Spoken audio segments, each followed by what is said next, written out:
Jackie. Welcome, John. Welcome, Julie. And welcome to San Francisco, California today. I really want to go to California, but if you can't go to California in the middle of a pandemic, you can bring California to you in your studio office at home. Holla. So we've got Lindsay Simonds with us with Lindsay Simonds Consulting. Say hey, Lindsay. Hey, everybody. Happy to be here. Yay. So glad you're here. So Lindsay is really an expert. I'm so glad she said yes to us today. She's going to teach us how to learn how to get the yes and asking major gifts. But Lindsay's had an amazing career, and I'm so looking forward to diving into her story. She does own her own consulting firm now, but she was a vice president at CCS. And if you haven't heard of it, it is the leading global fundraising consulting firm. So it's huge, it's worldwide, and just, I'm sure, an incredible place to learn all of the things development. She just has a passion for this space. She has her own podcast, and we're going to talk a lot about that today as well. But her heart and soul is with the nonprofit sector, and so there's so much to take away from today. But Lindsay, I'd love to kick it to you just to kind of tell us a little bit about your story and what led you here today. Oh, John, thank you for that intro. That was really heartwarming. I was like, that sounds like a nice person. He is the I'm nicest so bad. human ever. I'm bad at doing bullets, and I see you have got such an accomplished career, but I also just think you're just a kind-hearted person, and we're going to talk about your accomplishments as we go. So there you go. That's really generous of you. Thank you so much. I assure you that I have plenty of downfalls as well, but I am passionate about my work, and I do enter it with the intention of being a change maker for good. And, I sometimes am not successful and sometimes I am, but I do try to hold the mentality of like not so much outcomes, but more so intentionality. So that's something that I've really been focusing on during COVID, thanks to Deepak Chopra, who talked about that in his training. Thanks, He's keeping us mindful and centered. Yes. Yes, mindfulness for sure. And like, think about your intentions more so than the outcomes. But you asked me to share more about my background. So I wanted to start with the very first meaningful gift that I ever made. And that was when I was 8 years old, and it was $48.50. And it was to the World Wildlife Foundation. And it was really meaningful to me because I just loved animals and being part of contributing to the greater good. And so I went door to door around my neighborhood and asked if I could mow their lawn, pick up leaves, do their chores, so I could collect, as many dollars as I could and then donate it. And then in return, I was able to, as an 8-year-old's perspective, like I was really going to save the world and the animals with $48.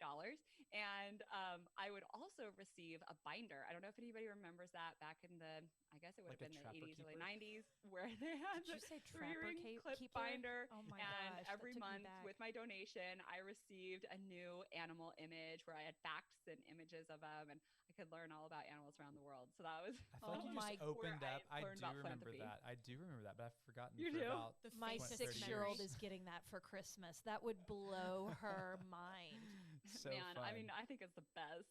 Even today, I'm like, maybe I should get into that again. It's a great thing for COVID. But $48 and adjusted for slight inflation is really impressive, for an 8-year-old. I was just thinking, if an 8-year-old came to my door and said, I am trying to fundraise to save like animals and wildlife, I would run into my backyard and throw my bagged leaves out back on the lawn so I could give them, $20 to rake them back up. It's like, I am here for that. Absolutely. Oh my gosh. You're making me cry. I know. It was sweet. It was precious. But, I really give the credit to my family. They had an ethos of like, we care about the community and we care about those that, need our help. And so, yeah, anything from like neighborhood cleanups to just any kind of community service. We did that. And my parents expected that my sister and I would do that starting at, a young age and into our adult lives. And we still, contribute in our own ways today. Well, Lindsay, you're dropping already so much wisdom. I wonder if we could dive into some fundamentals of fundraising. And this is something that, I think everybody is looking for. Just what are some of the keys? What are the key takeaways? What are the things you should be mindful of? All the words that you're saying about mindsets and rigor. I love your vocabulary that you use around this because it's so good and it's so true. So I wonder if you could kind of walk us through those things. This is fun. Thank you for this opportunity to go through it. I have 5 elements that I think are the most important in terms of a master mindset around fundraising. Love it. Number 1 is most critically how you show up. So it is flexing that muscle of mindfulness and thinking about how you are greeting the conversation, because you are the leader in the conversation. You have asked, I'm assuming you are the fundraiser in this case, so whether you're a volunteer or staff, you have asked for the meeting, you have a proposal to present, and you are therefore in charge of leading the energy, the tone, the pace, and the feeling. So you need to take the moment to yourself and get your head right. So whether that is, striking a power pose that I love of Amy Cuddy, who's a, awesome TED talker. She talks a lot about the benefits of opening your body up to increase your sense of confidence and calm and decrease that anxiety, fear, flight or fight, or lack of energy, lethargy. So it's important to do maybe a power pose offsite, in the bathroom, in whatever, if you're in Zoom land, just take the camera off and get your body open and confident. I am a big fan of just moving your body as well. So if you can do some jumping jacks or a little walk, something to make sure your body's blood is flowing and your mind is activated. And then you go into the conversation with, a healthy body and mind. And also you want to start right away with like, why are you there? So what is it that you're bringing to the table? This is part of how you're showing up. So why are you there? Get convicted on your intentions and your purpose. Then it's number 2 is just figuring out what you need to bring. Okay. So this is the stuff that you should not be worrying about ever. It's something that you should just plan, and you just know every time you're going to bring the same thing. So every time you're going to bring your case for support, just in case, even if you've gone over it already. And again, if this is virtual, just make sure you've sent it out in advance so that you've got that as your framework, your background, anything to fall back on. Your prospective donor probably does not need it again because you've probably had a couple of meetings already, but it's just there as that resource and crutch to make you feel confident and capable. And then you want to make sure you have a pledge form. So whether we're in Zoom land and we're sending a link, or if we're in person and you're actually having them sign a document, always have a pledge form on you, regardless of how the meeting's going to go. You just want to have it with you at all times. And then the thing that you might not have every time, but would be more situational, is if there is any follow-up information that they've asked for. So if you were having an offline conversation during your cultivation meeting, it might have been, I'm really curious about like how your organization falls in line with national statistics. And so then it's your homework as the fundraiser to go back to your resources and come up with whatever additional information is needed so that you're carrying on with, your responsibility and what was talked about last time for that continuity, trust, and momentum. Okay. I'm now number this. 3. Okay. Yeah. Cause I feel like I want to be able to pause just to like reflect on what you're saying here. Cause I think showing up, I think of this in any setting, like your enthusiasm, your passion is going to be palpable, Totally. whether it's there or not. And it just sets the whole tone. Palatable. Yeah, absolutely. Yeah. So I love that you start with that because it is like absolutely important. We talk about it all the time when we hop on a Zoom. It's like you can tell in the first moments if you're going to have a connection with somebody, and it's how you show up and it's how you engage in the eye contact. So I love that you brought that there. And you could So tell much good she's stuff. a yogi. I mean, Right? because the mindfulness and people joke about that. It's very cliche, but there is so much truth in just pausing, creating space to get centered. And I mean, even while you were talking about doing jumping jacks, I mean, I was hearing the Rocky music, like the Getting Stronger. Like I can just, we're going to see Find some fundraisers stairs. like in a bathroom, like with their AirPods on, like doing jumping jacks, listening to music. I actually think it's a really interesting hack. Yeah, some love. I like that too. And I often ask people, what's your hype song? So like before you go into a meeting, like what's your routine? Because some people are like, what I just said may be enough if you're a newbie, but if you're actually going through a lot of fundraising meetings, then you might have a whole routine where you like, I get my body right, I get my mind right, I get some music going, I have my speaking points, and it's good to just make a routine of what you're bringing to the table so that you have that to rely on. You don't have to worry about like what's going to happen. It's more so like, I know I'm going to be set. I know I'm going to be ready to handle whatever comes my way. So you Lindsay, can pivot, so you can cool. engage. You what be is your present. hype song? Oh yeah. I should have known that was coming. I literally have been thinking like mine would be The Chain from Fleetwood Mac, which Julie's like, who's Fleetwood Mac? I love that song. It is such a good power song. John's going to have something seriously, techno. No, in my head I was like, what's that song? This is my hype song. This is my fight song. Yes. I can't think of one. I have a Spotify playlist called Hype Man that I play before things. Like it's all of these sort of songs. That's literally honestly, can I be honest? It's Chainsmokers for me. I love the Chainsmokers. You don't love chain smoking, but you love the Chainsmokers. No, and I don't know that they're like, we won't go down that bandwagon. But their music, electronic. Go for it. I knew it. I knew you were going to go there. EDM. I'm sort of like I'm stalling out in the moment because I'm on the spot, but I just love anything Beyonce. Or there's this song, I just can't remember who sings it. It's called it goes, I am the man, I can do anything, and I always say I am the woman, and that's sort of like my fun part of like, that's how I make it my own. I love it.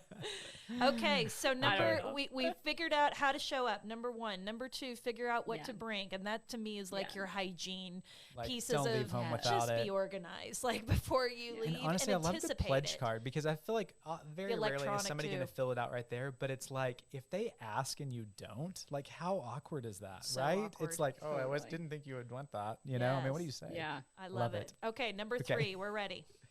Okay, cool.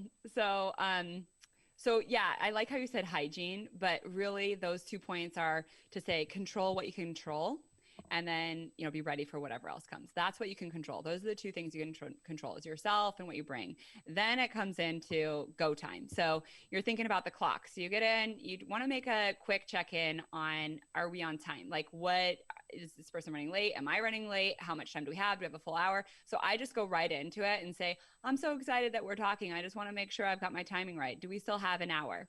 Or, do we still have a half hour? Whatever it is, it's such a small thing, but then you can actually manage the conversation and the flow and make sure you're steering it in the right way.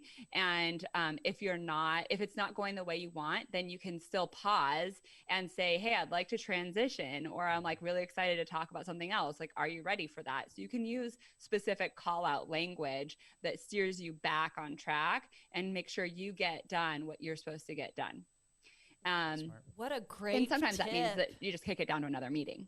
I think about asks that I've been on where I have not done that. So this is a do what Lindsay says, don't do what Becky did. And it can be very distracting because in your mind you sort of have the flow. I'm not somebody that writes the whole thing out. I just have my points. And if someone is looking at their watch or if they're checking their phone, I'm thinking it's about me. Like, is this, am I droning on? And it's like, you can cut all of that questioning out if you just ask. And it's a very kind, respectful thing to do for somebody.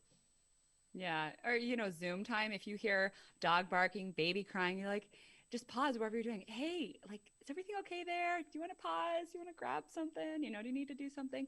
And just being human, right? So staying human, managing the time. Perfect. Love that. So yeah, in terms of managing the time, I just want to round out that third point there is, you want to start with the warm up always, icebreaker, connector, bonder, whatever it is. It's following up on the last conversation. It's checking in on, what's going on. And then it's getting into answering questions, making sure that you have removed any obstacles, that you have, gotten them into the mentality of yes, yes, yes, everything is good. I've got all my questions answered. And then it just comes time for the ask. And I wouldn't make the ask until you're about, you've got if it's a 60-minute meeting, what I say is the last 15 minutes. So if it's a half an hour, then, you do the math, but the last quarter of the conversation is when you should do the ask, because you don't want to start the ask right off the bat. Then they're not able to concentrate on anything else you're talking about, because all they're thinking about is, oh my gosh, that's a lot of money. What am I going to say? When do I have to make a decision? Is this going to be over soon? So you want to take all of that, red alert, that anxiety for the donor, just take that out. Get to the bonding, answer the questions, talk about the impact and the mission, reiterate things from the past that were resonating, and then go right in. And, it's really just asking for I'd like to transition. So I'm going into point 4, but I'm going to just roll with it in modeling. So thank you so much for everything we've discussed. I hope I've answered all your questions. Is there anything else, or, do you have another question about XYZ? Maybe clear that out. Don't leave too much time. I have seen this go wrong by saying, is there anything else? Is there anything else? Any other questions? No, just ask one time and then move on and say, I would like to transition into inviting you to join us. So I am also giving to this campaign. If you're a volunteer, you say that, or the reason I'm a staff here is because I love XYZ. So just one more quick passion and commitment from yourself. And then to say, I'd like to invite you, Becky, to join our campaign. And would you consider a gift today of $25,000?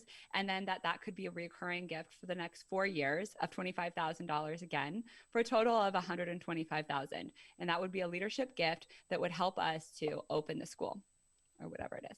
Yes, I say yes. Then you're silent. Becky says then you're yes. silent. We can't miss that. Oh, yes. Then you're awesome. silent. This is the point I wanted to make sure out of this entire conversation. I feel like I just interrupted you there, and it was the most important point, which is when you make the ask, you stop talking. And that to me, I went through the Indiana School of Philanthropy major gifts class awesome. 1 year. And that was the line that stuck out to me the most. And our instructor put the fear of God in all of us. I remember leaving that almost a little shaky, where the point where she said, I still remember her, she was so fantastic. Her name was Gwen. And she said, when you make the ask, you say nothing else, because so often people are so intimidated, even seasoned fundraisers are intimidated, that they will literally talk themselves out of it. Would you consider making a gift of $25,000? But if that's too high, then that's okay. And if you don't want to give anything, we'll just show ourselves out the door. It's like, you haven't even let the woman answer this question. So yes, please just be quiet. And did you see that study floating around recently that it's like these major CEOs all embrace this silence to like process questions, and it's totally acceptable. They may sit there for 7 or 8 seconds before they answer because they're contemplating. Like, you got to give space. People are different. Be okay with give a quiet. moment. Yep. I have a difficult time with that. No one is probably surprised by that, but really, I mean, I think we heard this from a major philanthropist that we just interviewed a couple weeks ago. He said the biggest problem with fundraisers is they talk too much. And he said we need to be listening and creating pauses. And I think that's a really great takeaway. Yes. Yeah, and even throughout that conversation before you get to the ask, your conversation should really be about strategic questions rather than more fact providing. Like, you're not necessarily trying to convince anybody anymore. The ask meeting is not to convince anybody. It's actually just to clear the air if there are any points of confusion or any more elements to solidify. It's not the time when you're selling the concept. That's earlier. And then once you have buy-in and the prospective donor is like, I love what you do, I want to help you, then you're like, great, let's talk about what that looks like. And then you go into that ask. So I like that point, Becky, quite a lot. And, I think that the most important thing you can do is get your questions down more so than your pitches down. I mean, pitch is important, of course, but you've got to be able to really guide a conversation more so than just talk, which I love to do too. Yeah. Well, I think your point right before the ask too, I thought was super smart, that you talk about your own personal commitment. And that makes sense easily when you're working with a volunteer. Obviously, that's their door opener.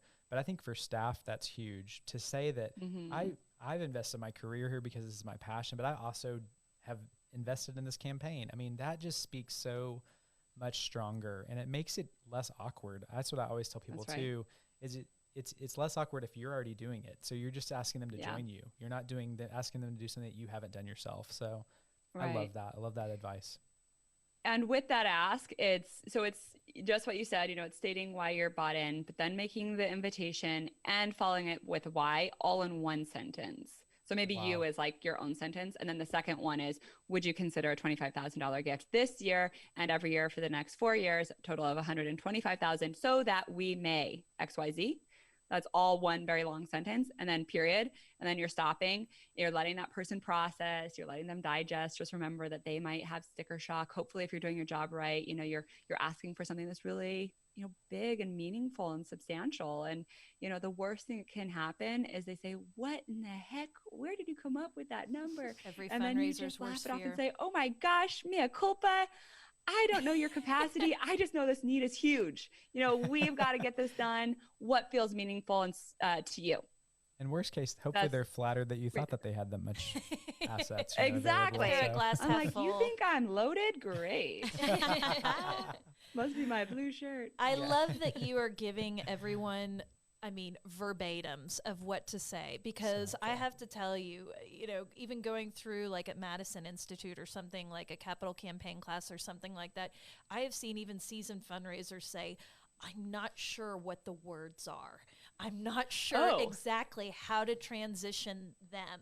And I think just giving those examples to someone can create some confidence of, okay, because what you just said was incredibly natural.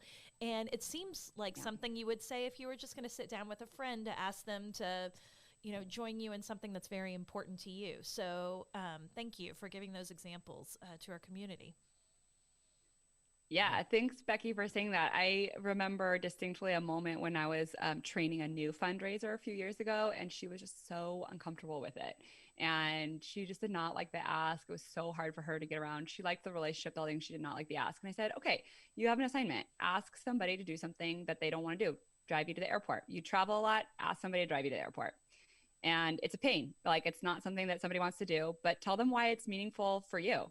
And what would that feel like? And so that muscle memory, as you were talking about, Becky, of just like figure out how you make it authentic to yourself so that it comes out naturally and less like a script, but you're asking for something and you tell why, and then you just, let the person respond. It goes back to control what you can control, and the rest is, up to the universe or the respondent. And probably the end result is not going to be nearly as bad as what you thought, because your friend is probably going to say, I'd be happy to drive you to the airport. That's no problem. We can visit and we'll grab coffee beforehand. I just think that there are such natural ways that you can get right with that, get more comfortable with that. So that's a really good hack. So if we're at the choose your own adventure, okay, we've asked the donor and the donor either said yes, no, or maybe. How do you respond to those different options? You kind of explained the no. I loved your response. That's a good question, John. What about if they say, I don't know, I need to think about it? Yeah. Okay. So there are four answers that anybody can make. One, yes. And then you're like, sweet, I've got the pledge form right here. Let's sign. And then you go back and you're like, shoot, I asked for too little. That was too easy. Yep. But sometimes not. So that's number one is yes. And that's why you have your pledge form. You just make it done and you don't like get delayed and, I forgot to send it. Or I'll email it next week. No. No, just slide it. Yeah, exactly. That's just that's the major downfall. Then everybody's we don't need to go there. Don't do that. Bring your pledge form or send your link, whatever it is. Number two is not right now, but yes, later. Okay. So then you want to document that too. And you say, okay, so when, and should we, can I follow up with you in another month, or shall I follow up with you in a year? Or should we actually track that you're planning on activating a gift in January as opposed to today? And so it's responding in that way. And then the three is not that much. So it's still like another yes, but it's not what you've asked for. So it's what I've just explained. It's more of that, like, why do you think I have that much? Or like, I can't do that, but then I can do this. Or even if they're just like, I just can't do that much, then you say, that's okay. I don't know what you can do, and I don't want to, change your life here. This is not about changing the, it's not about impacting your livelihood or your life. I'm missing my words, but it's not about like taking all of somebody's capacity to live their fulfilled life. It's about moving the needle on this endeavor. So the point is that you want to say something like, that's okay. What is meaningful to you? What would be important to you? How could you move the needle? So it's putting it back in their hands, letting them know that every gift is welcome, even if it's $1. Literally, I had a solicitation the other day where we asked for, I think it was like, I don't know, something like $30,000. And she said she could do 300. And we said, look, that's wonderful. Every single dollar counts. Thank you so much. We appreciate you. Perfect response. And that's the same response for every single donation. Every dollar does matter. Excellent. Such good advice. Okay, and then the last of the 4 answers is just absolutely no, I can't. And that's really, really, really, really rare, because by the time you've gotten to that ask, they should probably know that that's what's coming, since from the beginning you're teeing it up. They're like, I want to talk to you about this project, and here's what it's going to cost, and I want to talk to you about your support. So if they say no, then it's really important that you say, would you be willing to give me some feedback? Is there a reason why this isn't going to work for you right now? That's when you can do some self-reflection. Like, is the budget different than what you had hoped for? Was there an awkward moment between you and me? Would you like to talk with somebody else, whether it's the program manager or the executive director, or whatever it is, wherever your status is? I mean, it doesn't matter your hierarchy, but just, is there another person that would be a better fit for this conversation? So usually they'll give you some feedback, or you might say, maybe you could give it some time to reflect. So those are the answers. When somebody says, if somebody doesn't say yes right off the bat, you say, I'm not looking for an answer today. How about same time next week?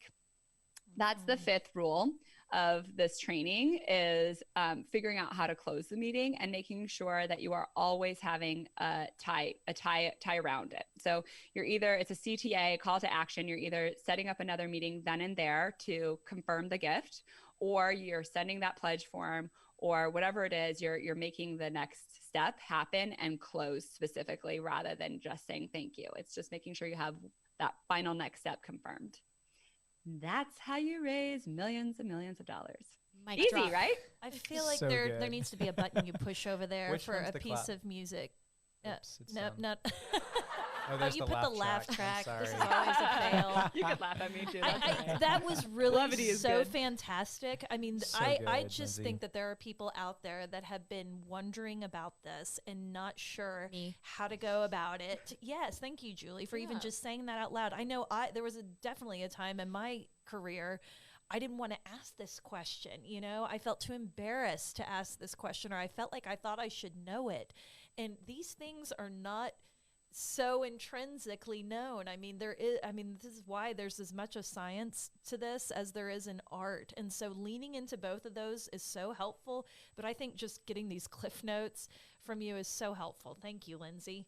And I also just think, by virtue of your broad experience with with your own firm, and again with CCS, you have got to have some incredible stories that you have seen play out in philanthropy. Do you have a story you could share with us about a moment that really touched you in your life? Yeah, I do. I think there's so many moments, but I love that question. And there's one that sort of always is in my heart. And it's when somebody made their first 6-figure gift. So he was an older gentleman, and he said, I've always loved this organization. I won't name the name, but I've always loved them and I've always given to them, but I've never been asked to give this much, and it's really investment for me, but I truly think this is where my money should go, and I'm really excited about it. And you could just tell that this was like one of those gifts. I think all philanthropy should be like this, and a lot of it is, but it was a moment that was palpably emotional, where he felt like, this is truly my offering, my gesture, my sacrifice, my service for the future. And it was a really beautiful moment, and it was topped by him saying, and I would love to inspire other people too. So if you want to use my name, or if you want to do a match, I've heard about those strategies. You can do with it whatever you want, but I'm really excited about this. So it was just that moment where I was like, wow, almost like tear worthy, right? Because this is a true gift of meaning and joy.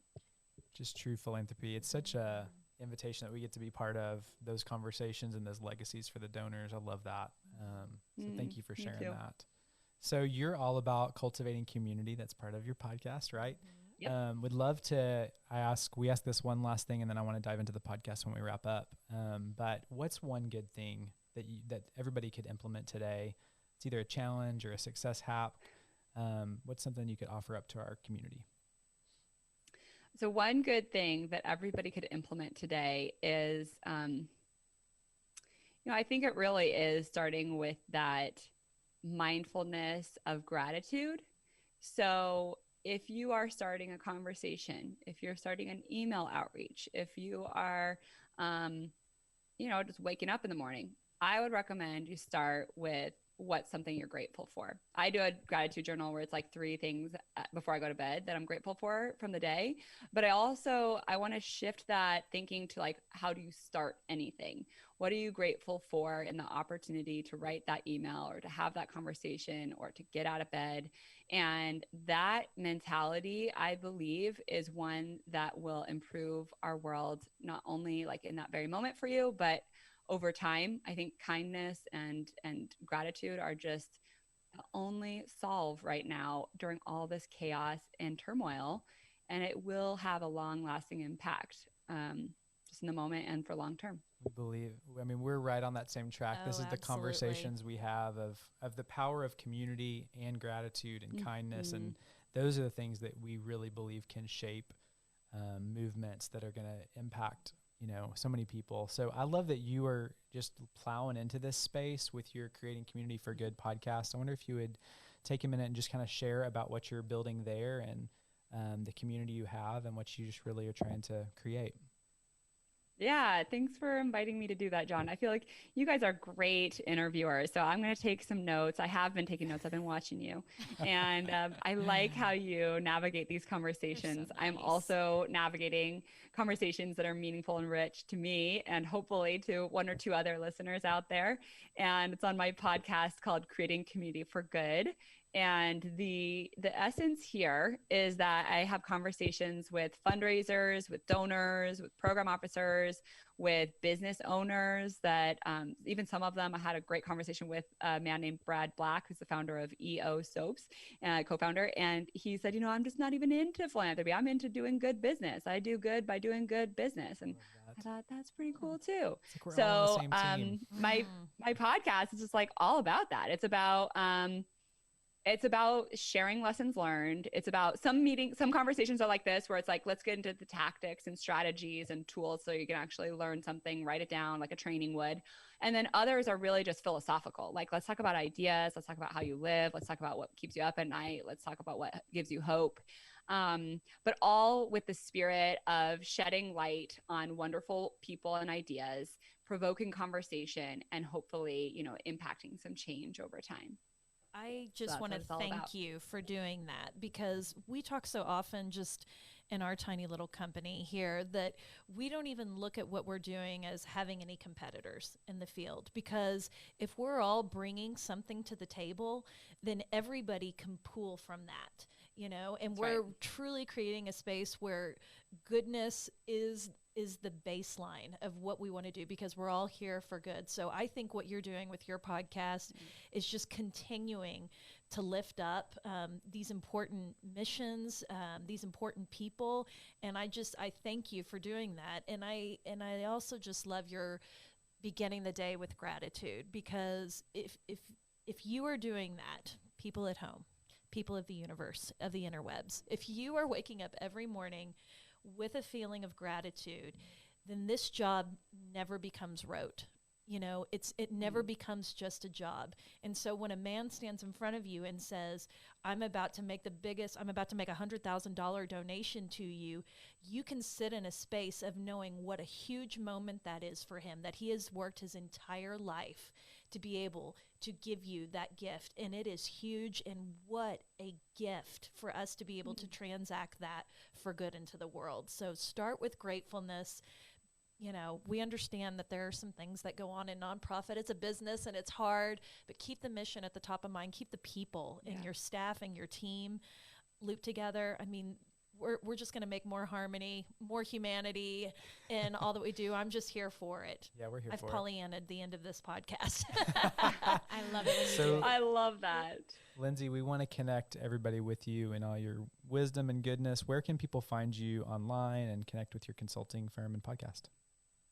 Yeah, this has been such a treat. Thank you so much. I share your sentiments, Becky. We're all, you know, the more people we have doing the same thing, where we're trying to be game changers and trying to help and trying to be more mindful, like that's awesome. And we need troops like it's that. So filling. So yes. Thank you for having me on here. And thank you for giving me a chance to also talk about my podcast. I can't wait to have you all on there shortly. Thank you. you can find me. I think the best is LinkedIn. I like that platform. So it's Lindsay Simonds at LinkedIn. So, or on the platform, it's LINDSAY, and then Simonds is SIMONDS.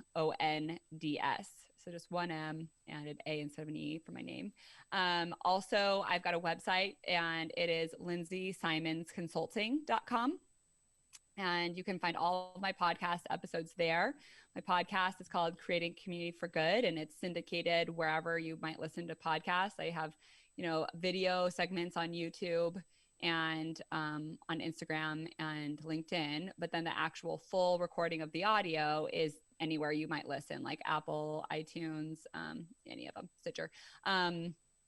And then, if you want to reach out to me, just send me a note at Lindsay@LindsaysSimonsConsulting.com, or find me on any of those other platforms. I check it all. I love it. I love that you lifted LinkedIn too, because I kind of feel like it was not as engaging, but as of recently, I feel like it's just getting more and more so. And there's so much good content there, and it's not as overwhelming as trying to find it on Instagram. And it sticks around. It does stick around. It has some so we're digging LinkedIn too. So if you're not on LinkedIn a lot, you should go check it out and grow. I mean, you're going to grow by being on there. Come connect with Lindsay. Check it out and find Lindsay. You'll probably get some good nuggets there. Thank you, Lindsay, for spending so much time with us. We've really enjoyed it. This was a treat for me. I really appreciate it. Thank you for your time and the invitation, and this was a fun chat. Absolutely. Thank you.